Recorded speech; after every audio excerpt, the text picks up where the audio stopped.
guys? Welcome into the Up and Under Podcast, the show dedicated to the true basketball fans, giving you unfiltered, intellectual takes on the game we all love. If you like what you hear, consider subscribing to the show here on YouTube or wherever you can find a podcast. I'm your host, Hani. Joined with me, as always, it's Zeeshan. Yo.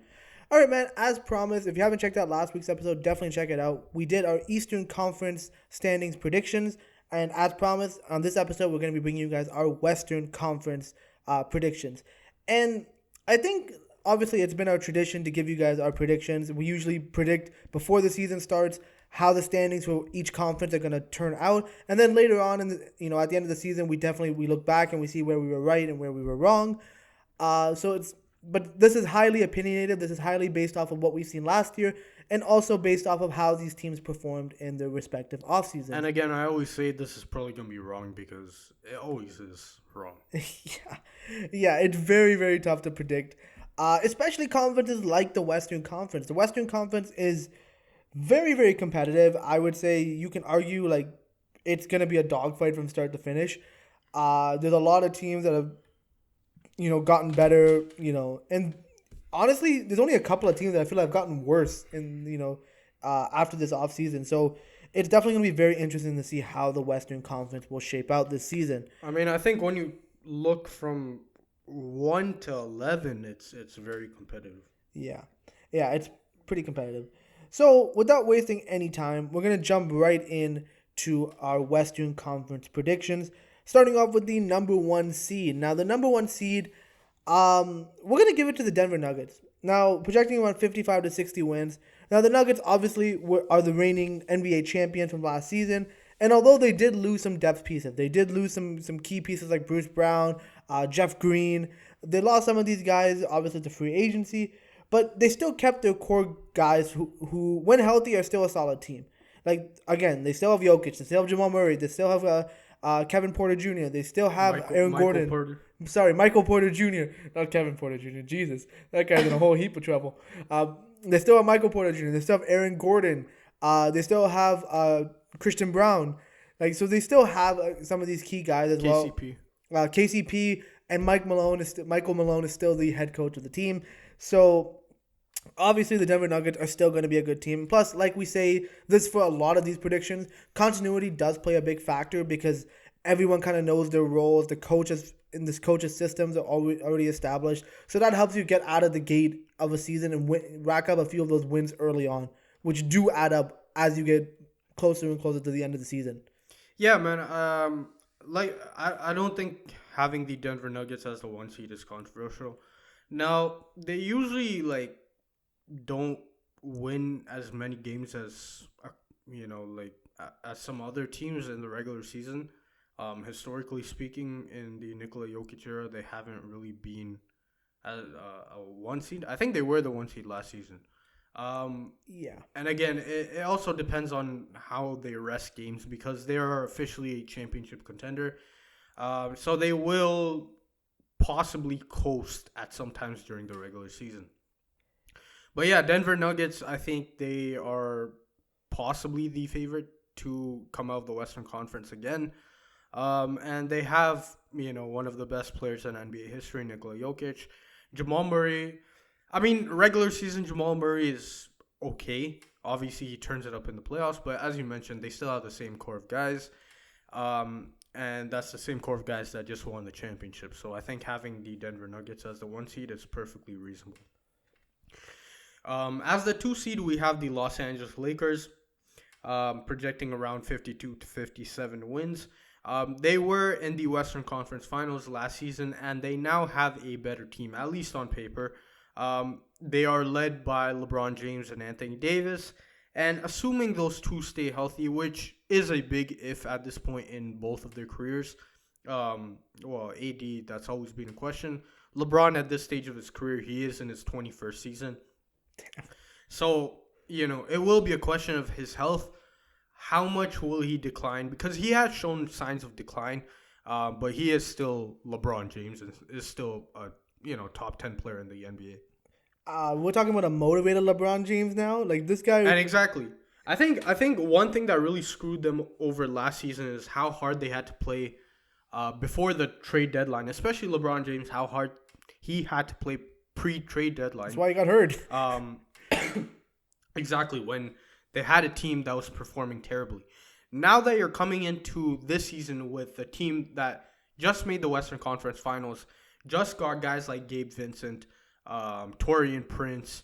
There's a couple others that I'm forgetting. Cam Reddish, they added him as well. Christian Wood. They are still missing a big center, which they need, and which you always need to soak up minutes next to Anthony Davis, and they still don't have that. I think they'll try to address that. If I was them, I'd just bring back Dwight Howard because why not? Why not? But yeah, I think the Los Angeles Lakers, assuming they stay relatively healthy, I think having them as a second seed is very plausible. Yeah, I think the Lakers are definitely going to be up there in the Western Conference. I think if LeBron and AD stay relatively healthy, especially with all the depth that they have now, like I think they're going to be a very, very good team next season. So yeah, the Lakers are the number 2 seed. It makes a ton of sense. Now bringing us into the 3rd seed. Now this is where a lot of people are going to disagree with us, but hear us out. We have the Phoenix Suns at the 3rd seed, projected anywhere between 50 to 55 wins. Now, this is probably the hardest team to predict just because it comes down to how KD, Booker, and Beal really all play together. We've never seen them play together. We've seen KD and Booker play together, but we've never seen that paired with another very similarly archetyped player in Bradley Beal. So we got to see that. But I think after the Damian Lillard trade, as we talked about in last week's episode, it really improved their depth. And honestly, if they're healthy, they'll still be able to win a lot of games just off of their star talent alone. So the best case scenario, I think obviously after an acclimation sort of period of time, the best case scenario that the Suns will end up with the top 3 seed in the conference, which is pretty reasonable in our opinion. You know, they don't have as much continuity as some teams like the Lakers and the Nuggets, but they're still going to be good enough to be in that conversation. Again, defense will be a question mark, but we're talking about strictly regular season. I think they have enough talent to, win 50 games easily. There are a number of questions with this team. Bradley Beal, I think, will be the point guard. Either way, Devin Booker and Bradley Beal will essentially split point guard duties. Both have shown capability in that regard in terms of, playmaking, but both aren't, neither of them are natural playmakers like a guy like Chris Paul that they had before. So it'll be interesting to see how that fits. As I mentioned, the defense will be an issue. KD and Booker have both shown that they can play pretty good defense at times when they're motivated. That's not going to happen in the regular season. That will happen in the playoffs. Yusuf Nurkic has shown capability to be a good defender at times, but he is a bit slower as well. Also, the injuries have kind of taken a toll on him as well. So the question becomes, where are you getting defense on this team from? Minus, the only guy I can think of who's a pure defender is Josh Okogie. But yeah, other than that, there are a number of question marks with this team. But as we mentioned, this team is very talented. They're good enough to get to, I think, 50 to 55 wins as a 3rd seed. Moving on to our 4th seed, we have the other LA team, the Los Angeles Clippers, winning anywhere between 50 and 55 games. Now, this is a very hard team to predict, mainly, again, because of injuries to Kawhi Leonard and Paul George. And the new rules, how they're going to play the new rules. Exactly. The new resting rules, which will definitely not help the Los Angeles Clippers. However, either way, the Los Angeles Clippers have a very good team overall. You're talking about guys like Norman Powell, Ivica Zubac. They added Bones Highland last season. Marcus Morris apparently will start again, much to the anger of Clippers fans. He was not good at all last season. He might get traded, to be honest with you. I mean, does anybody want him? He might just be thrown in a salary filler, to be honest with you. Either way, they have a good team overall. Russell Westbrook also has kind of had a mini resurgence in his career on the Los Angeles Clippers. So they have a good team overall. It mainly depends on how far they can go with Kawhi Leonard and Paul George. The main thing is Kawhi Leonard will take his fair share of rest, whether that comes with fines with the new NBA rules. Either way, Kawhi Leonard has to, because as we saw last season, his body just cannot hold up for a whole regular season anymore. So Kawhi Leonard will take some rest, and as a result, I think they will lose some games because of that. But as I mentioned, they have a very good team overall. they should win most of their games. Yeah, like the Clippers, they have the two superstars, they have the depth. I mean, if they weren't a cursed franchise, they probably would have had a championship by now, if we're being honest. But ultimately, yeah, it really just comes down to, how many games are they going to lose because of the resting Paul George and Kawhi Leonard, and how well will the depth sort of hold out. But I think it's not unreasonable to see the Clippers as a top five seed in the conference. Uh, so moving on to the fifth seed. Now the fifth seed was very interesting. Now this very similar to how we put it for the Eastern Conference. The fifth seed could be very much so any of the next three or four teams that we're gonna mention. But I think for now, at least where we're at before the start of the season, we're gonna give it to the Sacramento Kings. We're gonna project them anywhere between 47 to 52 wins. And the reason why the Kings, they had a good season last year, and they kept most of those pieces that led them to that record. However, it's tough to see them replicating that same level of success, especially when other teams in the Western Conference got better. Obviously, we know Denver won the championship. We know the Lakers got better, the Clippers got better, and the Suns got better. So those teams automatically leapfrog the Sacramento Kings. But I think we still think they're going to remain a competitive team, and because of the continuity factor, we still think the fifth seed seems like a reasonable spot to put them. But that could very much change depending on who we talk about next. Yeah, I mean, I think what gets lost with the Sacramento Kings is that like none of us trust them, but they genuinely had a really good season last season. Their defense wasn't great, but their offense was historically great. And I see no reason why they can't replicate that success and that level of success on offense again. Maybe not historic levels, but they should be a very good offensive team again. Mike Brown is coaching them really well. And yeah, the playoffs as well showed that I think the regular season wasn't a fluke. Now they did lose to a team that was lower seeded than them, but again, it was the Warriors, right? That's not unexpected for the Warriors to beat them, especially when it was their first time in the playoffs. So I think the Sacramento Kings, it's perfectly reasonable to have them as the fifth seed. I think they could even go higher, maybe, similar to last season, how they surprised everyone. But either way, like I said, I think Sacramento in the fifth seed is a pretty good spot to have them in. As a sixth seed, we have the Golden State Warriors projecting around 45 to 50 wins. People are going to be so mad at us for that. I mean, I don't think so. This team is really taking a hit. They basically have no depth at this point. Jonathan Kuminga is one of their only depth pieces, and there's a lot of questions about will he actually, fulfill his potential. The main thing with them is that they still have Steph Curry, they still have Klay Thompson, they still have Draymond Green. They still have those three core guys, which, brought them this dynasty. They have Andrew Wiggins still, who we forget missed a huge chunk of the season last season, and that definitely factored into why the Warriors could not win as many games as they did last season.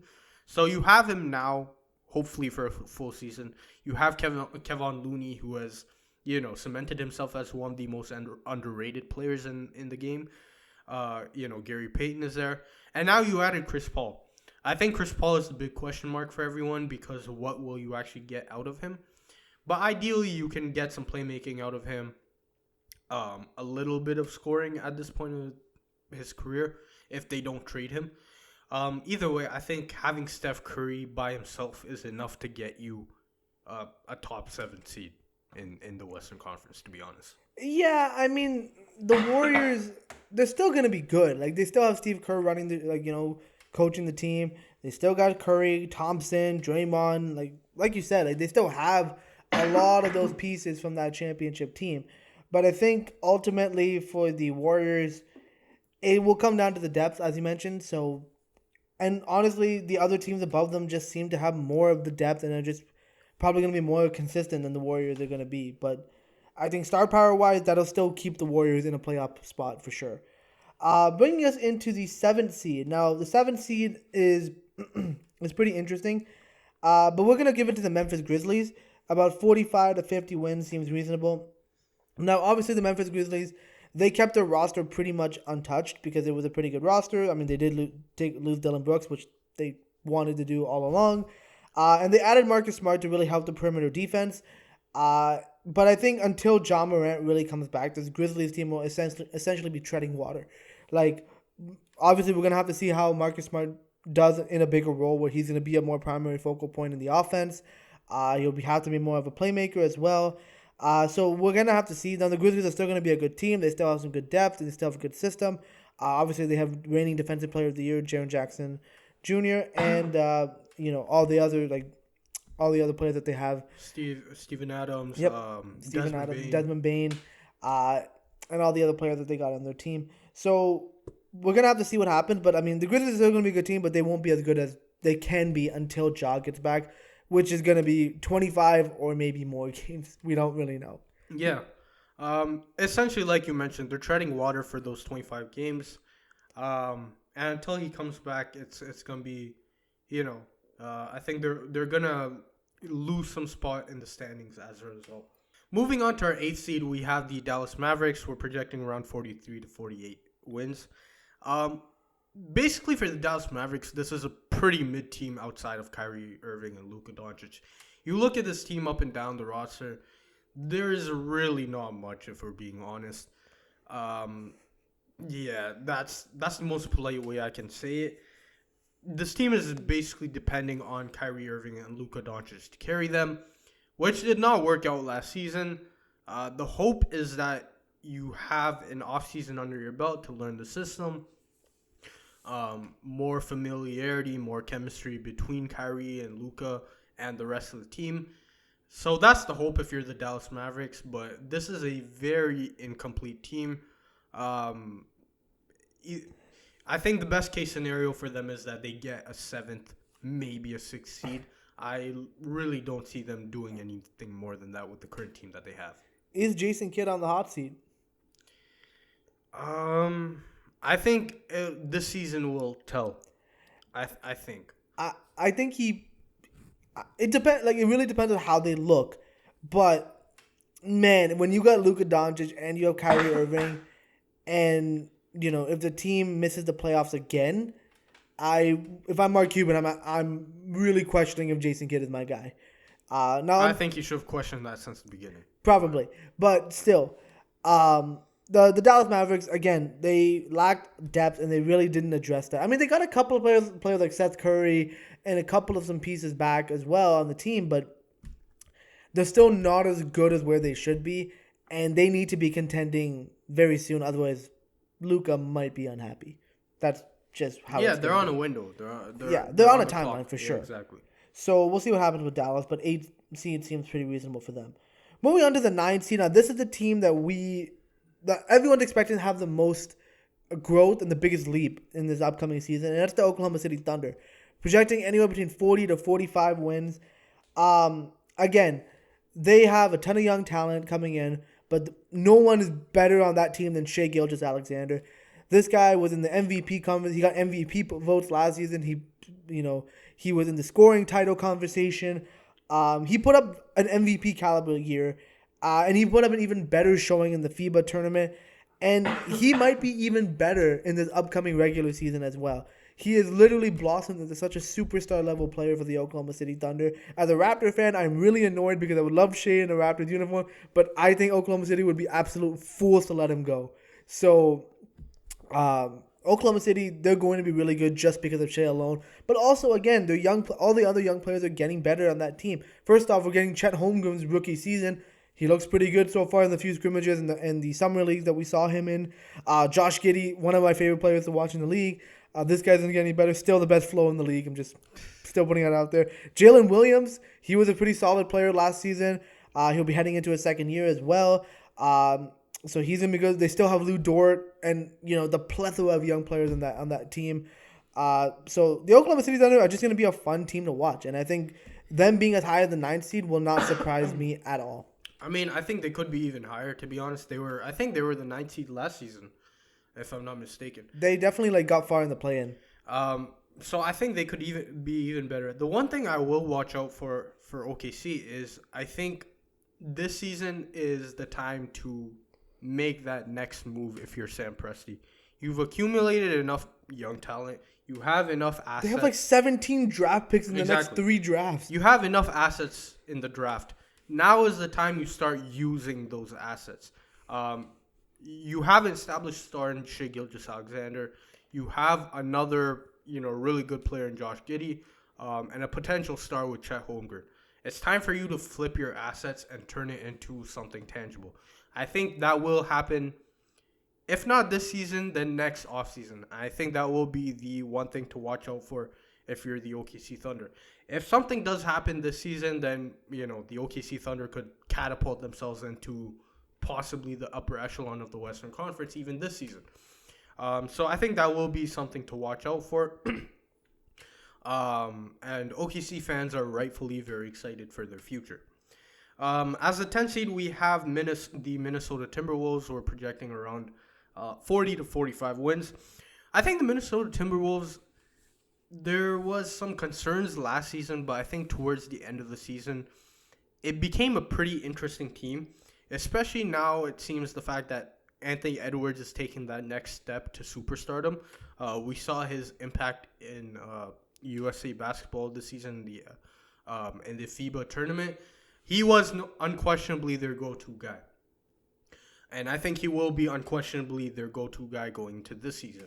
There were some questions about, whether it would be him or Cat last season. Those questions are done. I think Anthony Edwards has shut those questions down. So now you're going into the season with an established pecking order with Anthony Edwards at the top, Karl Anthony Towns second. And remember, Karl Anthony Towns missed a bunch of games last season, which was a huge factor in their lack of success in the regular season. If you have a healthy Karl Anthony Towns, even if he is, spotting up, that's still a huge boost for you as a team.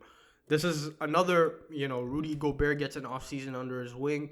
The team can kind of, figure out how to play with him better. Naz Reid kind of took a step forward last season. You still have Jaden McDaniels, who's one of the best defenders in the game today. Nickeil Alexander-Walker took a step forward the end of last season and continued that step forward in the FIBA tournament this year. So I think Slow-Mo, you still have Slow-Mo, Mike Conley. So I think the Minnesota Timberwolves are a very interesting team. We're just having them as a 10 seed because I don't think they have enough to necessarily outmatch the teams that we have above them. But like I said with the Western Conference, anything can happen in this Western Conference. I would not be surprised if Minnesota's, 4 or 5 spots higher than we're projecting them to be. But yeah, Minnesota will be a very interesting team. Will be a very fun team to watch, I think, as well. And they will make noise. I think in the bottom of the Western Conference playoff standings. But like I said, they could be even better than that. The West play-in is gonna be it's gonna be a dogfight, man. Like getting those last 2 playoff spots, they're gonna be very entertaining games to watch this upcoming season. So, but Minnesota definitely deserves to be in that conversation. And we'll see what happens. We'll see how Anthony Edwards and Karl Anthony Towns are gonna be performing next season. Moving on to the 11th seed. Now, the 11th seed, we ended up giving it to the New Orleans Pelicans. Anywhere between 37 to 42 wins is what we're projecting. They're still basically the same team as last season. They still got Brandon Ingram. They still got JV. They still have CJ McCollum. They still have my guy Jose Alvarado. They still got Trey Murphy the third, Herb Jones, who they just extended as well. So they still have a lot of good mixture of young and veteran talent as well on that team. But I think it really, for the Pelicans, it really depends on if Zion plays or not. Because Zion makes this Pelicans team what they could be versus where they are now, basically. Zion Williamson is that impactful for this team. But we'll have to see what happens with Zion Williamson. Obviously, I think the intention is for him to play, but obviously only time will tell us that. But I think it's really hard to see the Pelicans higher than the 11th seed, just because similar to what you said for Minnesota, other teams in the Western Conference are just that much better. And again, I won't be surprised to see the Pelicans a few spots higher in the standings, but I think there's a lot of questions right now for us to make a prediction like that. So I think 11th is a pretty reasonable spot that we can put him at. And again, like I mentioned, 1 through 11, from the Denver Nuggets all the way to the New Orleans Pelicans where we have them, these teams are all very close. Even if, for example, the New Orleans Pelicans are the 11th seed, if they have Zion Williamson there, this becomes a very different conversation we're having with the New Orleans Pelicans. So, yeah, like I mentioned, 1 through 11 is a very tough battle. And I think there will only be a couple of games separating basically all of these teams. For the 12th seed, we have the Houston Rockets, projecting them to have around 36 to 41 wins. Now, despite the fact that we criticized their offseason because they did blow a lot of money. They went shopping.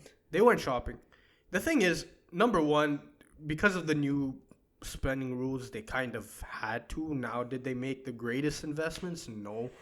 But they still made a better team out of this offseason, adding a guy like Dillon Brooks. And again, Dillon Brooks showed what he could be in this FIBA tournament, right? You put him in the right situation. I mean, this man was almost Canada's MVP, man. Bro, he scored 38 points in the final. And we beat Team USA because of him. Memphis fans were very angry as to why they did not get this version of Dillon Brooks. But I think the problem with Dillon Brooks is that he's a guy that really relies on his confidence. And last season, the Memphis Grizzlies kind of yanked that confidence away. Now, some of that was his fault as well. Yeah. But the team did not do him any favors, especially the way they ended, that relationship with him was terrible. Right? So I think adding a guy like Dillon Brooks, even if Dillon Brooks. Exactly. Even if his offense is bad, his defense will still help you out a lot. You obviously added Fred VanVleet, which was a huge pickup for them. As a veteran mentor, as a shooter, as a playmaker, which they really needed.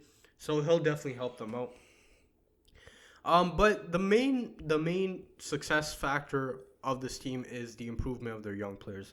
Guys like Jalen Green, they drafted Amen Thompson, Jabari Smith, Alperen Sengun taking a step forward. The latter two have already shown that they've taken, leaps in their development. Jabari Smith, in this year's summer league, showed that he was much better than he was last season.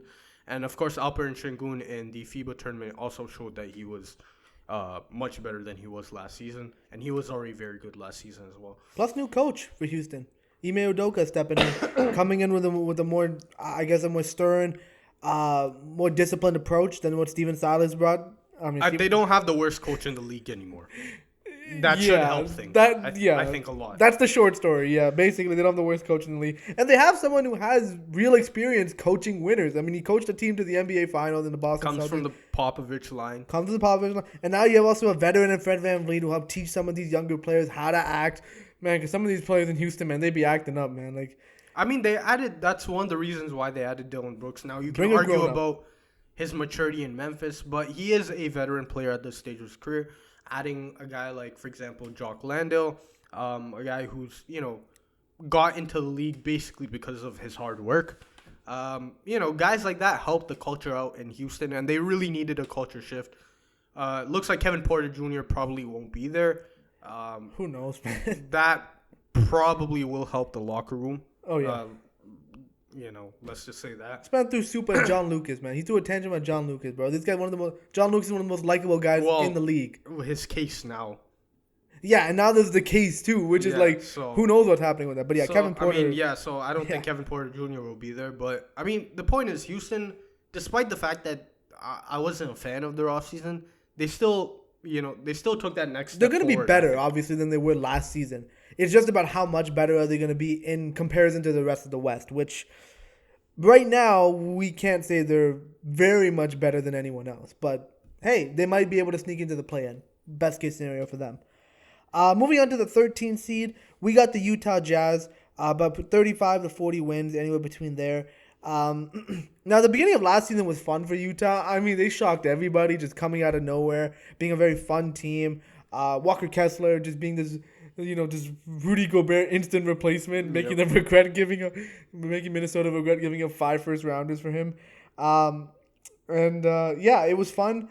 But let's come back to reality. At the end of the last season, the Jazz came back down to earth and realized that, hey, we're a rebuilding team. We're collecting assets. We don't really need to be better than, the 13th seed. So I think the Jazz are going to probably still be competitive. They're still going to try to grow some of their younger players. Lauri Markkanen will probably take another step up in his growth as well. But I think the Jazz are still going to be considered a rebuilding team. I mean, they're going to probably ship off some of their older guys, mainly Jordan Clarkson. They should have already done that. I don't know why he re-upped. I mean, either way, I think they'll ship him off. He had a good FIBA tournament as well, so he showed he's still capable of doing what he does. But yeah, Utah, there's no reason for them to try to aim any higher than the 13th seed. There's really no point. They're already on a good trajectory. They're ahead of the curve, I think. And Danny Ainge just has to, bide his time and, figure out the process. Danny Ainge is good at stockpiling assets. Now, exactly. Will he ever cash in? That's the question with Danny Ainge. That was an issue for him in Boston. Celtics fans are still waiting for him to cash in. Finally, the last two spots. As the 14th seed, we have the San Antonio Spurs. We're projecting them to have 30 to 35 wins. Despite the fact that they drafted Victor Wembanyama, I think people are too optimistic about how good he's going to be in his first season. This is still going to be a tanking team. Like, let's realize that for a sec. They don't have that much talent across the board, except for, Wemby, Keldon Johnson, Devin Vassell, Trey Jones, maybe. There's not much else on this team. So this is still going to be a tanking team. Basically, this team is just going to be a Victor Wembanyama show, and everyone's going to, watch them for him. But this will be still a tanking team. They still have a long way to go in their process. I don't see them winning many games, in all honesty. Yeah, and the final seed of the Western Conference, we're going to give it to the Portland Trail Blazers. Projecting them probably going to be about 30, maybe less than 30 wins. And after trading away their franchise superstar in Damian Lillard, I mean, it's pretty obvious that they're moving in a new direction. They're trying to rebuild. They want to develop their young guys like Scoot Henderson, Shaedon Sharpe, Anthony Simons, and any other young players they can get on their roster. So I think the Blazers are just going to focus on that, and if that means tanking for a few years, that's what they're going to do. As long as their players keep growing, keep getting better, that's all they can hope for. So those were our predictions for the Western Conference. Let us know what you guys think. Do you agree or disagree with our list? Like we said, these are predictions, so we could be right or we could be wrong, but we'll find out as the season. Probably wrong. Most likely wrong. But we'll find out as the season plays out. But with that concludes this week's episode. We hope you guys enjoyed it. Definitely subscribe to the show on all the various platforms. You can find us on Apple Podcasts, Google Podcasts, Spotify, Stitcher Radio, and of course here on YouTube. Definitely subscribe so you don't miss more great episodes from us in the future. Also follow us on social media, Twitter and Instagram at @N_podcast. For all the latest updates whenever we post a new episode, or even where we post up clips on some breaking news that come out. So we did post up a clip recently about the Damian Lillard trade, breaking that down. Definitely check that out if you haven't done so, and follow us there so you don't miss more great updates from us in the future. Also, check out our website, upandunderpodcast.com. It's our central hub for the show. It's a place where we write blog posts with every single episode. So if you don't have time to listen or watch the full episode, you can read about it on our website. Every episode is posted with the video, audio, and the written version all in one place. Definitely check that out if you haven't done so. And yeah, man, we are getting very, very close to the start of the regular season. Looking forward to watching some ball. Yeah, man, football is back. Football is back. That's good. Yeah, MLB season's winding down. NHL season's about to start up as well. Yep. And NBA season is about to start up as well. So sports are back. Sports are back. All right. We got something to look forward to. But with that concludes the week's episode. We'll see you guys on the next one. Take it easy. Easy.